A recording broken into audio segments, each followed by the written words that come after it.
సమయం సరిపోదు. దేవుడు సమయం వాక్యంలో ఎక్కువ ఇచ్చాడు కాబట్టి ఈ సమయంలో చెప్పవలసింది ఏంటంటే గడిచిన పండగ ఆరాధనలో వెళ్ళినప్పుడు గడిచిన సంవత్సరం అంతా కాపాడి ఆరాధన అంతట్లో మనకు తోడుగా ఉంది.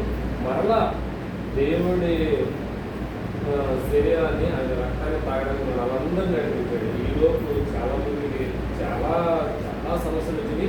ఒకటైతే మనం చెప్పలేదు. మరి ముఖ్యంగా నా తండ్రి గారి గురించి నేను చెప్పాలనుకుంటున్నాను. ఆయనకి వచ్చిన సంవత్సరంలో వచ్చిన ఇబ్బంది నుంచి దేవుడు కాపాడి మంచి ఆరోగ్యాన్ని ఇచ్చి మరలా ఆయన పండగలో పాలు పొందడానికి ఆయన చూపాడు. అలాగే కుటుంబందరికీ ఎంతవరకు దేవుడు తోడుగా ఉన్న దేవుడికి వందనాలు.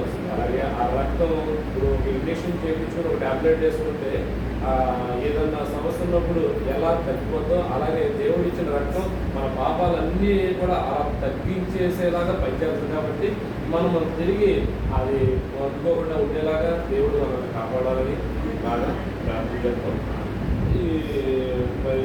అలాగే దేవుడు మీ అందరికీ తెలిసిన విషయమే.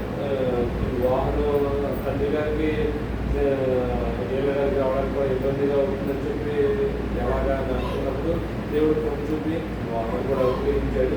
దాని గురించి కూడా అందరం ప్రార్థన చేయండి. క్షేమంగా తిరిగినట్టు చిన్న సాక్ష్యం దేవుడికి